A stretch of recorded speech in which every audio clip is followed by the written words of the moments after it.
wa mwezi tulioko ndani yake sasa hivi, kwa mnasaba wa masiku haya makubwa adhimu yaliyo na cheo mbele ya Allah subhanahu wa ta'ala, na kadhalika kwa mnasaba wa tukio kubwa ambalo linatarajiwa au linasubiriwa kutekelezwa katika masiku machache yanayokuja, ambayo ni tukio la Hajj pamoja na Umra. Kwa mnasaba wa haya niliyoyataja, ndugu zangu Waislamu, tutazungumzia insha Allah taala katika khutba ya leo mafundisho na mazingatio na masomo na mafunzo ambayo Muislamu anayapata kutokamana na ibada ya Hajj. Al-ibar wad-durus التي يستفيدها المسلم ويتعلمها المؤمن من خلال هذه العبادة العظيمة. Jambo muhimu sana ambalo Waislamu tunataka tuzingatie sisi ambao tulioko hapa na hata wale wenzetu ambao wamejaliwa kutangulia katika safari hii ya Haji mwaka huu, na sisi ambao pengine tutajaliwa kwenda mbeleni, na hata wale ambao tayari washatekeleza. Miongoni mwa mambo muhimu ambayo kama Waislamu tunatakiwa tuyajue na tuyafahamu kwa undani ni kwamba ibada ya hija na yale yote yanayotekelezwa katika ibada ya hija inayoitwa manasik, laysat mujarrad a'malan mufarragha, si amali ambazo zinafanywa tu kama rutini. Kwa sababu wakati mwingine sisi Waislamu, baadhi yetu tunaingia katika kosa la kulitizama ibada kwamba ni kama amali ya rutini ya kawaida ya uzoefu, kama vile ibada ya sala. Wakati mwingine inafika wakati Muislamu anaswali ibada ya swala, lakini ibada ile yuaitekeleza ni kwa sababu ya mazoea, kwamba tangu mdogo alikuwa akiswali, babake akimpeleka msikitini aswali, yeye yuwaswali, yuingia msikitini yuwaswali, vipindi vitano havimkosi wala havimpiti. Na hili ni jambo zuri, lakini kule Muislamu kukosa kuelewa madhumuni, malengo, mafunzo na mazingatio yaliyomo ndani ya ibada ya swala inapelekea katika hasara kubwa kwa Muislamu. Na hasara yenyewe ni kwamba ibada ile inakuwa ni mufarragha, yani ni ibada farigha, ibada inatekelezwa lakini ndani hamna kitu. Unatekeleza kwa sababu ni wajibu, kesho mbele ya Allah azza wa jalla ukenda utahesabiwa kwamba umetekeleza faradhi ya swala, lakini kwamba swala ile imeleta manufaa, imeleta mabadiliko, imeleta natija, imetoa athari, imeonesha mambo mazuri na matunda mazuri katika maisha, hili ni swala lingine ambalo si kila Muislamu yalifikia. Sasa hivi ambavyo tumezungumza katika swala ndio tunazungumza katika hija, na pengine wakati mwingine Allah azza wa jalla akitujalia mnasaba mwingine wa khutba tutakuja kuyazungumza kuhusu haya ya swala, lakini ya hija tunayozungumza katika khutba ya leo kwa sababu ya mnasaba wa wakati. Ndugu zanguni, ibada ya hija kadhalika ni vile vile kuna mambo mengi ambayo haji au alhujaj wanayafanya. Kwa mtazamo wa macho ya mwanadamu ya kawaida, wewe unaweza kuelewa au kuona kwamba ni kama rutini ya jambo yalifanya ambalo pengine lina historia. Sasa kule kuelewa maana yake ni nini, ili ibada ile iweze kuwa na manufaa na athari katika imani ya Muislamu, inabidi lazima tuwe na taamuli, tuwe na mazingatio. Nitapiga mfano kabla sijaingia katika mada. Miongoni mwa ibada ambazo mahujaji wanatekeleza katika ibada za hija za wajibu ni kule kurusha mawe au kupiga mawe jamarat, ambazo ni ashkhas, ni nguzo ambazo zimesimamishwa. Basi nguzo zile kwa siku maalumu na wakati maalum unakwenda kuyapiga mawe ya zile nguzo, kuanzia yaumul Eid, yaumun nahr. Kule kwao inaitwa yaumun nahri, kwetu ni yaumul Eid, Eidul Adha. Alafu na siku ya 11 vile vile 12 na mpaka 13 ayam at-tashriqi. Ibada ya kupiga mawe, wengi katika Waislamu, takriban asilimia kubwa sana, 99 labda, wanaamini kwamba au wanadhani ya kwamba katika ibada ile wewe unampiga mawe shetani. Hata kuna wengine ambao wanadhani hasa kwamba pengine yule shetani yuko pale, wewe unachukua mawe unampiga yule shetani. Ukisema Allahu Akbar unarusha jiwe unampiga shetani. Jiwe la kwanza, jiwe la pili, Allahu Akbar, paka mawe 7. Ukimaliza vijiwe visaba unakwenda zako, unarudi tena siku ya pili unampiga yule shetani tena mara 7. Tena siku ya pili unapiga mashetani watatu, sio mmoja. Yaumun nahri moja peke yake, lakini yaum at-tashriq al-awwal, at-tashriq ath-thani, at-tashriq ath-thalith unapiga mawe katika viguzo vitatu, mashetani watatu hao. Sasa dhana ya Muislamu inamwambia kwamba mimi napiga mawe shetani. Basi napiga mawe shetani, ushamaliza kisha kwenda zako. Muislamu uliyepiga mawe lile kiguzo pale, swala ambalo tunafaa ujiulize ni kwa nini umefanya ibada hii, na katika kutekeleza ibada hii umepata mafunzo gani, na kuna malengo yapi ambayo yalikuwa inatakiwa yapatikaniwe katika athari ya imani, ndipo ukasimama ukapiga mawe. Kwa nini nasema hivi? Kwa sababu kukosa kuelewa haya ndio yasema. Maana lengo na darasa iliyoko hapa ni Muislamu anapewa funzo. Hii ni ibada iliyofungamana na historia ya Nabii Ibrahim alayhi salam. Kwa hivyo kwanza atoe Muislamu katika akili yake kwamba katika lile guzo lile pana shetani pale amesimama. Hamna shetani pale. Wakati ule unarusha mawe pale, wakati ule hamna shetani, wala shetani si mjinga kwamba atakuwa amesimama pale halafu mahujaji waje mamilioni kwa mamilioni, yeye akiwa amesimama nyinyi mnampiga mawe. Yeye akiwa amesimama pengine yuko pale pale haondoki, au kila mwaka ajipeleke kule Mina, yeye mwenyewe ende kule Mina ili Waislamu wakampige mawe yeye akiwa amesimama. Wewe unadhani shetani ni mjinga kiasi hicho? Shetani hana ujinga huo, wala hilo shetani hawezi kulifanya ende akasimame Waislamu wampige mawe. Kwa maana ya kwamba wakati ule unapiga mawe pale hamna shetani. Unapiga mawe kwa sababu ni ibada ambayo imetekelezwa na Mtume sallallahu alaihi wasallama katika kunukulu na kuthibitisha ibada na historia aliyokuja nayo Ibrahim alayhi salam katika tukio ambalo amepewa amri ndani yake na Allah azza wa jalla kumchinja mwanawe. Shetani akajitokeza akamwambia Ibrahim alayhi salam, akamshawishi asiitekeleze ibada ile, asiitekeleze amri ile ya kumchinja mwanawe.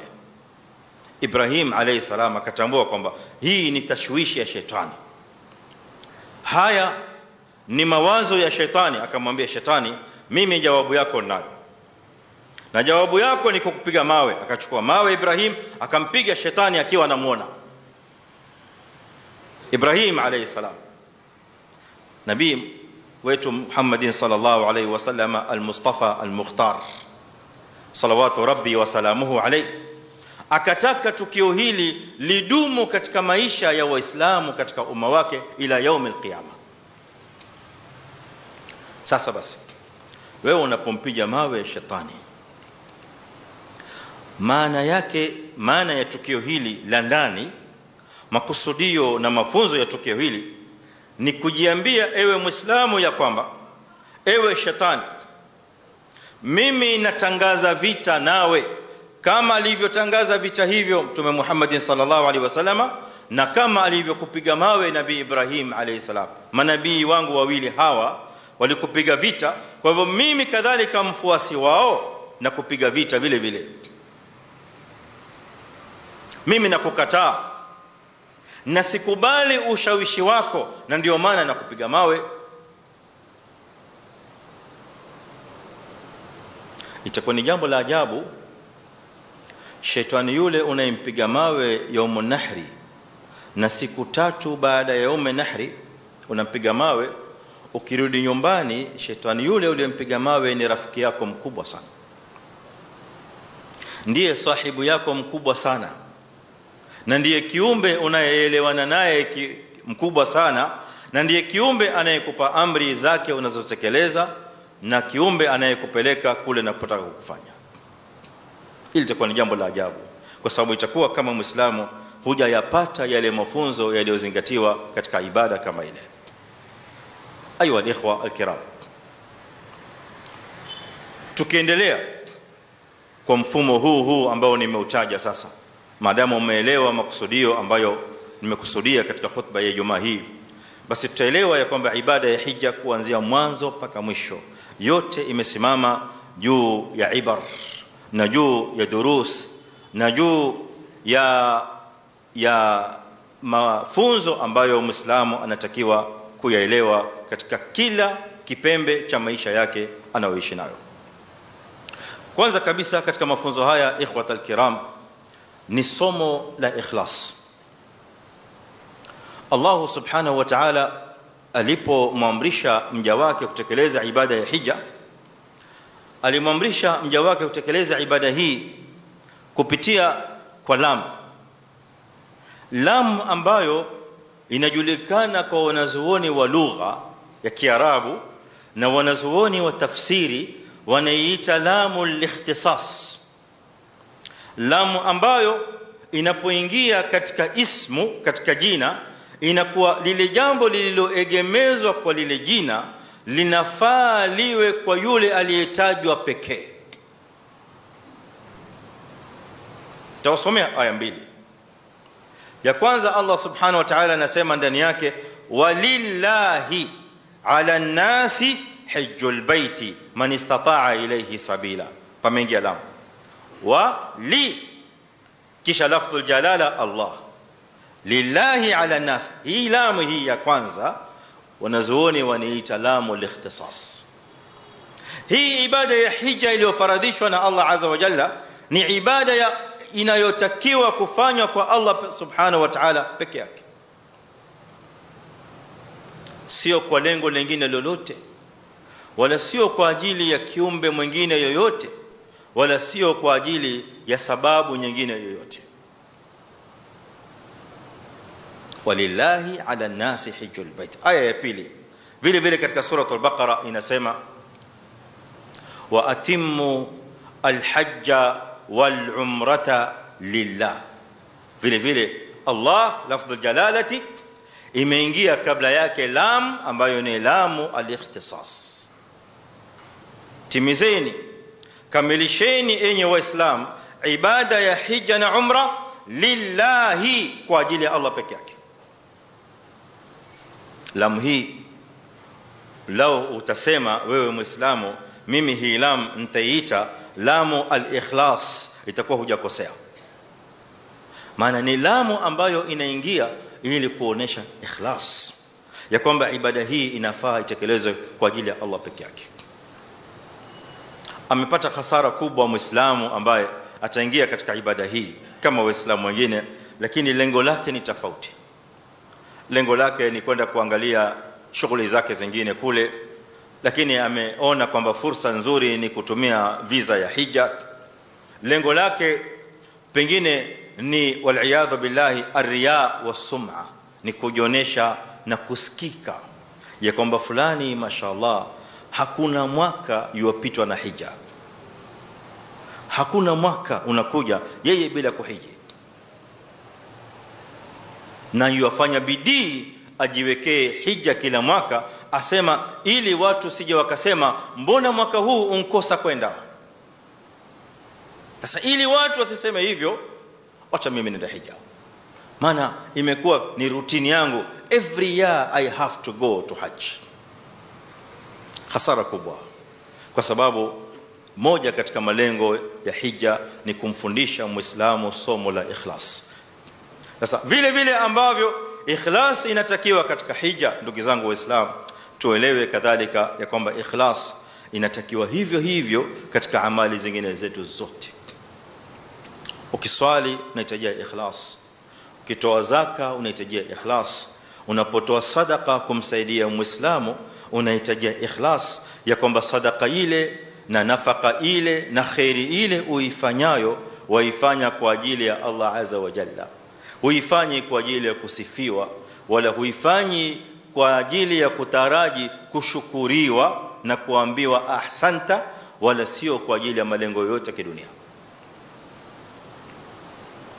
Somo la pili la hija hiyo ikhwata al-imani ni kwamba hija kadhalika inatufundisha somo la tadhhiya.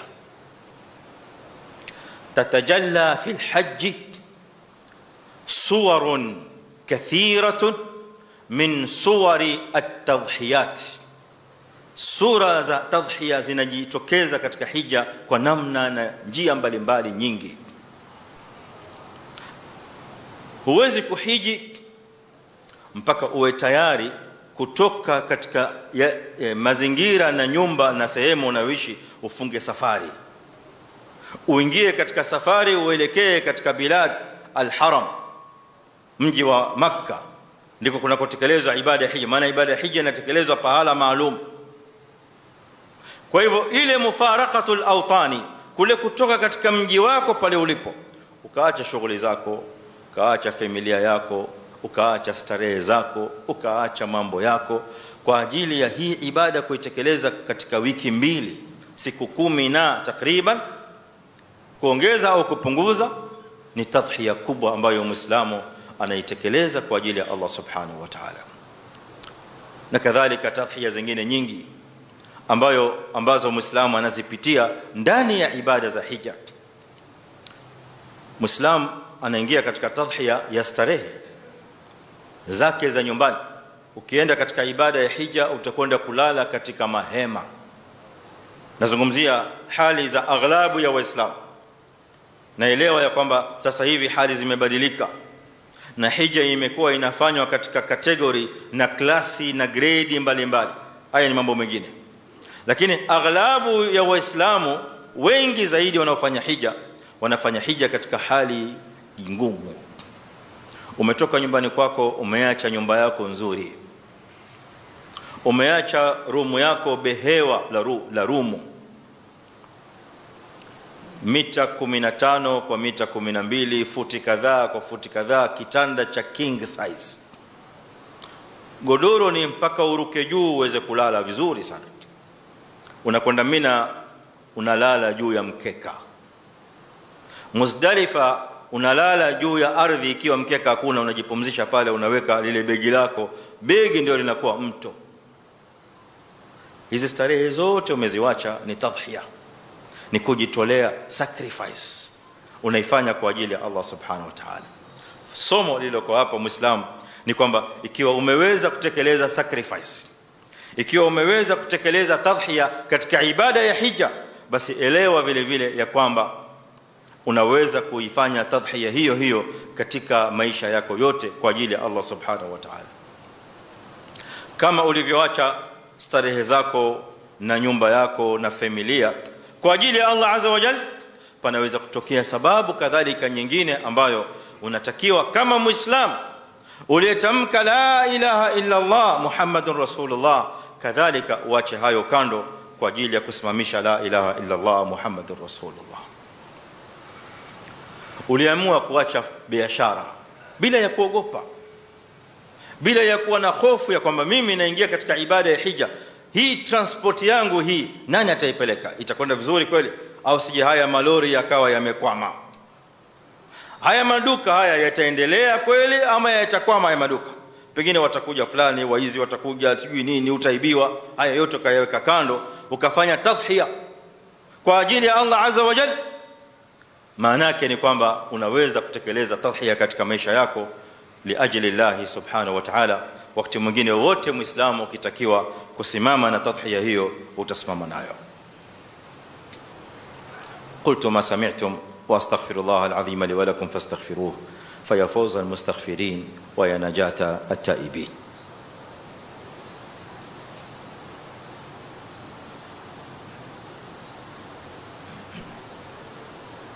الحمد لله الواحد الأحد الصمد الواحد الأحد الفرد الصمد الذي لم يلد ولم يولد ولم يكن له كفوا أحد، وأشهد أن لا إله إلا الله وحده لا شريك له، وأشهد أن محمدا عبده ورسوله صلى الله عليه وعلى آله وأصحابه وسلم تسليما كثيرا. إخوة الإيمان، وحقيقة mafunzo na masomo yaliyoko katika ibada ya hija ni mengi mno. Wakati wa khutba kawaida huwa hautoshei kuyazungumza, lakini kwa sababu ya kufikisha yale machache ambayo tunaweza kuyagusia, wal maysuru la yutraku bil ma'suri wama la yudraku kulluhu la yutraku julluhu. Kwa ajili ya hivyo au kwa ajili ya kaida hizi tunaongeza tena faida nyingine ya mwisho katika khutba hii kwa sababu ya wakati, lakini si kwamba ni haya pekee yake tuliyotaja, yapo mengine mengi. Lingine ambalo kadhalika tunafundishwa katika ibada ya hija, wanatuambia wanazuoni, ni tadhkirun bi yawmil qiyamati. Hija ni ibada kubwa sana ambayo inamfundisha Muislamu na inamtaka Muislamu aelewe na akumbuke siku ya kiyama. Inamtaka Muislamu akumbuke na awe saa zote anazingatia siku ya kiyama. Na mafunzo haya yanaanzia mavazi anayoyavaa Muislamu. Vazi analovaa Muislamu mwanamume linaitwa vazi la ihram, ambalo katika sunna linatakiwa iwe ni rangi nyeupe na ni vitambara viwili. Kitambara cha kwanza ni izari, kinafungwa kama kikoi. Kitambara cha pili ni rida, kinafungwa juu ya mwili. Bas, hamna vazi lingine lolote ambalo lipo ndani wala lipo juu. Mwanachuoni katika tabiina Al-Hasan Al-Basri rahmatullahi ta'ala alayhi anasema huo ni mwanzo wa ukumbusho wa Muislamu ya safari yake ya kiyama ya akhira. Maana safari yako ya kwanza ya akhira inaanzia kuanzia vazi ambalo linaitwa kafani. Itizame rangi ya kafani na itizame rangi ya ihram. Tizama vazi analovalishwa muhrim au analovaa muhrim, na hili vazi la kafani analofinikwa nalo maiti. Utaona kuna tashabuhi kubwa sana. Maiti mle ndani hamna kitu kabisa, amefinikwa na nguo nyeupe peke yake ambazo ni 3. Tofauti ni namba. Wewe umevaa nguo 2, maiti amevaa 3. Hiyo ndio tofauti yake, lakini ndani hana nguo na nguo zenyewe ni nyeupe. Anasema Al-Hasan Al-Basri, sasa yule Muislamu ambaye ihramuhu ila ihram yake la yudhakkiruhu bikafanihi, ambayo haitomkumbusha kafani yake, basi asema famata yatadhakkar, huyu Muislamu atakumbuka lini mauti? Lini tena atakumbuka mauti? Wakati Allah azza wa jalla ashakuwekea baadhi ya vituo vya kukukumbusha kwamba mauti yapo yanakuja. Ndani ya ibada ya hija kuna sura nyingine hapo hapo ya tadhkiri bi yawm al-qiyamati. Tunakumbushwa sura ya mahshar. Al-mahshar au al-hashr ni kule Allah subhanahu wa ta'ala yawm al-qiyamati kwenda kuwakusanya watu wote pamoja. juu ya ardhi ambayo siku hiyo yaum al-qiyama ardhi hiyo itaitwa ardhul mahshar, ardhi ya kufufuliwa watu juu yake, na ambayo ni ardhi hii lakini Allah azza wa jalla ataigeuza. Yawma tubaddalu al-ardu ghayra al-ardi was-samawati wa barazu lillahi al-wahid al-qahhar. Waislamu tutakusanywa sote juu ya jangwa, juu ya uwanja mmoja sote. Hija, Waislamu kadhalika katika jangwa la Arafa wanakusanyika wote pamoja katika jangwa moja, ingawa idadi sio idadi itakayokuwa siku ya kiyama, lakini tunapewa sura ndogo ya vile ambavyo Waislamu watakavyokwenda kusimama pamoja mbele ya Allah subhanahu wa ta'ala na kuhesabiwa. Yaum al-qiyama hakutakuwa katika kufufuliwa na tofauti za rangi na tofauti za makabila na tofauti za nationality na nchi. Kadhalika katika hija tunakumbushwa somo hili ya kwamba Muislamu anapovaa nguo ile ya ihram, basi ni Waislamu wote wanavaa nguo ile ile. Leo tuna rais ambaye ni Muislamu, hata kwenda kuvalishwa nguo yake au hatavaa nguo specially kwa sababu yeye ni president. Hakuna waziri atakayevaa ihram yake specially kwa sababu yeye ni waziri. Hakuna mfalme anayevaa ihram yake specially kwa sababu yeye ni mfalme. Nguo ni mbili peke yake za ihram. Hii ni kukumbushwa sisi Waislamu ya kwamba sote mbele ya Allah subhanahu wa ta'ala tupo katika daraja moja, tupo katika mizani moja, na tutakwenda kuhesabiwa pamoja. Sote sisi ni wanadamu, sote sisi ni viumbe. Hakuna anayemzidi mwenziwe kwa rangi, hakuna anayemzidi mwenziwe kwa cheo, hakuna anayemzidi mwenziwe kwa madaraka mbele ya Allah subhanahu wa ta'ala. Duniani tunaweza kujigamba kwa madaraka yetu, kwa vyeo vyetu, kwa makabila yetu, kwa yale tulionayo, na kwa rangi tunaweza kubaguana kiduniani, lakini mbele ya Allah subhanahu wa ta'ala yote hayo hayana mazingatio. Mazingatio mbele ya Allah azza wa jalla, inna akramakum inda Allahi atqakum, yule mchaji Mungu wenu zaidi ndiye aliye na daraja kubwa mbele ya Allah subhanahu wa ta'ala. Rangi haina mazingatio, kabila halina mazingatio, mali hayana mazingatio, cheo na madaraka hayana mazingatio. Na masomo haya tunayapata katika ibada ya hija kama alivyotufundisha Mtume Muhammad sallallahu alaihi wasallam. Allahumma salli ala Muhammadin wa ala ali Muhammad kama sallaita ala Ibrahima wa ala ali Ibrahim innaka Hamidul Majid. وبارك اللهم على محمد وعلى آل محمد كما باركت على إبراهيم وعلى آل إبراهيم إنك حميد مجيد. وارض اللهم عن الخلفاء الراشدين المهديين أبي بكر وعمر وعثمان وعلي، وعنا معهم بمنك وكرمك يا أكرم الأكرمين. اللهم أعز الإسلام والمسلمين وأذل الشرك والمشركين ودمر أعداءك أعداء الدين. اللهم إنا نسألك الهدى والتقى والعفاف والغنى. ربنا آتنا في الدنيا حسنة وفي الآخرة حسنة وقنا عذاب النار. سبحان ربك رب العزة عما يصفون وسلام على المرسلين والحمد لله رب العالمين.